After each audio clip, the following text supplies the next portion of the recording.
Si antes la vergüenza y el miedo era la razón para ocultar un delito sexual, hoy ha dejado de ser así. Quizás esta tendencia sea lo que llevó a un aumento en los casos en el primer semestre de este año respecto al 2011. ¿Qué está ocurriendo? ¿Cuáles son los lugares con mayores denuncias por delito sexual? Según las estadísticas que maneja la Fiscalía Nacional, las denuncias por delitos sexuales aumentaron de 10.366 casos el año 2011 a 10.722 casos en lo que va de este año. O sea, un 3,7% más que el año pasado, de los cuales el 41% de los casos corresponde a la región metropolitana. Un aumento que llama la atención, más si tomamos en cuenta que las denuncias del 2011 con respecto a las del 2010 habían aumentado en un 19%. Y entre las regiones que presentan las mayores alzas están Antofagasta con un 21,8% y Aysén con un 22,3%. Pero eso no es lo más alarmante. Dramático es conocer que una de las categorías de los delitos sexuales que presentó un incremento tiene relación con menores de edad. Es que 509 casos más que el año pasado en denuncias con índole sexual en menores de 14 años sí es una cifra alarmante. Basta recordar los casos de varios menores abusados dentro de sus establecimientos para entender un poco el aumento en esta categoría. Cifras que llaman la atención y que en cierta medida sorprenden. ¿Será que realmente aumentaron los casos o el incremento se debe a que más personas se atreven a denunciarlos? Como sea, lo importante es saber qué hacer en caso de ser víctima de algún tipo de delito sexual. ¿A quién debemos acudir? ¿Y cómo evitar ser víctima de alguno de estos delitos?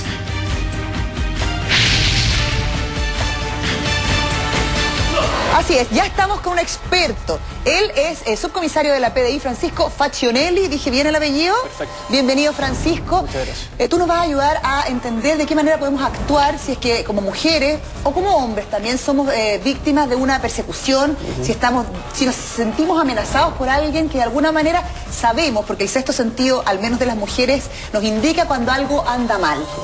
¿Qué debemos hacer, por ejemplo, si salimos del metro o de la micro y nos damos cuenta que alguien nos sigue por 1 o 2 cuadras y que esto no tiene buen color? Mira, como consejo práctico, si tú ves que alguien te sigue, lo principal en esa situación es irte por un lugar que no sea un lugar oscuro, donde haya mayor cantidad de gente posible, un lugar iluminado.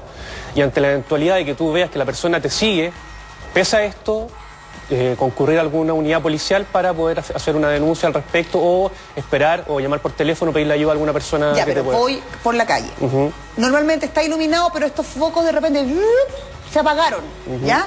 Tengo que caminar sí o sí por ahí para llegar a mi casa. No tengo una comisaría cerca, ni una oficina de la PDI, ni nada más. ¿Cómo enfrento a la persona? Mira, lo ideal en estas circunstancias es no enfrentar a la persona, porque nosotros no sabemos muchas veces qué quiere esta persona de la víctima, en este caso, que podría llegar a hacerlo. No sabemos con qué tipo de armamento podría andar, no sabemos cuáles son las intenciones verdaderas. Entonces, ante cualquier situación de este tipo, lo ideal es tratar de evitar cualquier tipo de confrontación con este tipo de personas. Pero que busco a alguien que me dé confianza, un señor que venga saliendo, una mujer, me junto a un grupo, porque obviamente esta persona va a abusar de que yo ando sola. Como te decía, lo ideal es tratar de ubicarte en lugares donde haya la mayor cantidad de gente posible. Y cuando tú veas que el riesgo es inminente, pedir ayuda a las personas que puedan. ¿Qué hay de cierto cuando dicen que ya el hombre me agarró? Me sorprendió, me llevó para unos matorrales, ya yo estoy a puertas de una violación, o por lo menos de un abuso. ¿Qué hay de cierto en eso que dicen que hay que seguir la corriente al violador y decirle, sí, mira, te ayudo y me bajo de la falda o me bajo el pantalón, hacerlo como, y no gritar y desesperarse? Muchas veces a nosotros nos han dicho eso, como que síguele la onda al violador. ¿Eso es así? Lo que pasa es que no siempre estamos en presencia de un perfil único de una persona que comete un delito sexual. Son variables tipos de personalidades y no sabemos cómo van a actuar en muchas circunstancias. Hay muchos de ellos en que tú puedes gritar y te pueden hacer algo. Hay muchos de ellos que tú puedes seguir la corriente y lo van a hacer igual. Por eso depende mucho de las circunstancias y lo ideal es prevenir antes de que llegara a concretarse un tipo de hecho como el que tú me comentas. Comisario, estamos hablando respecto a lo que puede ocurrir en la calle, ¿no es verdad? Pero inevitablemente también puede pasar que ingresen a tu casa y quieran asaltar y se den una serie de circunstancias, se den una serie de situaciones, ¿no es verdad?, que provoca que el asaltante, que su objetivo era, no sé, pelarse el Blu-ray y robarse el auto, ve la oportunidad y abusa sexualmente o de la nana o de la dueña de casa o incluso de alguno de los hijos o de las hijas. ¿De qué manera uno frente a este tipo de tipos tiene que reaccionar justamente para evitar la violación o finalmente el homicidio, ¿no es verdad? Claro, como te decía en el caso anterior, el consejo típico que se ocupa en estos casos es no tratar de no confrontar a este tipo de personas, porque nosotros no sabemos cuáles son las intenciones, como tú dices, puede ir a robar algo, pero muchas veces ante la situación o ante la tentación de ver algo que le pueda llamar la atención, puede incurrir en algún tipo de delito sexual.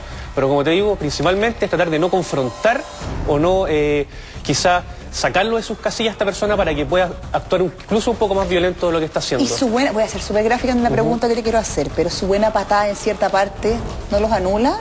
Lo que pasa es que tampoco sabemos cómo va a reaccionar frente a esa... Pero les duele harto. A cualquier persona le podría doler. Claro, pero es la única escapatoria que uno tiene. Exactamente. Puede significar más agresión hacia tu persona. Por supuesto. Porque en definitiva, imagínate que no le pegáis bien. Y el personaje dice con todo, o sea, te dice, te quería hacer la vida, así que más vaya a pagar todavía. ¿Y es verdad? Pero es difícil no hacer nada. Uno va a tratar de tirarle el pelo, de rasguñarlo, uno va a tratar de hacer algo. Las denuncias que se han hecho hoy en día, porque en definitiva se ha aumentado, es porque el violador, entre comillas, ha mejorado su forma de poder hacer su acción. Y eso ha aumentado tanto en que se hace más en casas o a la luz del día o en la noche en particular en alguna calle. A ver, hay varias aristas en tu pregunta. La primera, y que fue la nota que presentaron ustedes, el hecho de que aumenten las denuncias por delitos sexuales no es un indicador gráfico de que efectivamente están aumentando los delitos sexuales. Ya. Lo que pasa es que hay muchos factores que influyen en ese tema, principalmente los medios de comunicación, la información a la que tienen acceso las personas. Entonces se conversa más del tema. El hecho de que yo esté aquí con ustedes conversando del tema genera también conciencia en las personas. Entonces muchas veces esa información que ellos tienen lo hace denunciar más. Se deja de lado la vergüenza o el miedo y se va a hacer la denuncia. Exactamente, no hay ningún estudio en el tiempo que diga que efectivamente los delitos sexuales han aumentado. ¿Y cuáles son, Francisco, los principales errores que cometemos las mujeres a la hora de enfrentarnos a este tipo de delitos? No denunciar, que es lo que más se ve. Por temor al que dirán, principalmente, que irá la familia, que irá mi pareja. No se vaya a saber. Exactamente. Ahora, ya, pero aparte de no denunciar, ¿qué otra cosa hacemos mal en el momento? A lo mejor confiar, no ser demasiado osadas en algunos sectores. O sea, no sé qué es lo que hacen mal, pero yo creo que podríamos hablar un poco de estar un poco más atentos a las circunstancias. Quizá el hecho de mirar hacia atrás cuando uno va caminando hacia su casa, lo que conversamos antes. El hecho de tratar de irte por un lugar un poco más iluminado.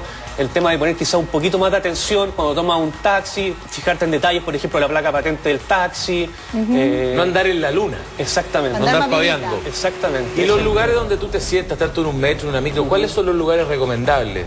¿No irse al fondo de la micro? Claro, exactamente. En el metro es más complicado porque con la cantidad de gente que donde se pueda nomás. Donde puedan nomás. Claro. Pero ante cualquier situación, yo les decía, ante cualquier situación de que tú sufras algún tipo de tocamiento en alguna zona, principalmente las mujeres, en el metro, no duden en denunciar.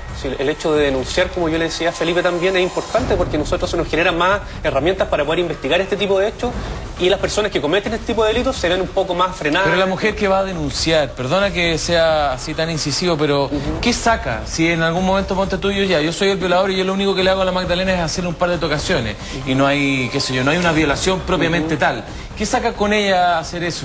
Porque al final ella me va a denunciar y dice, ya, perfecto, pero yo... Y no hay cómo comprobarlo. Y al final yo le digo, ya, o tú me denunciaste, entonces ahora yo realmente te voy a ir a dar con todo. El hecho de que no hayan pruebas físicas para poder acreditar el delito en sí, no implica que no se pueda comprobar este.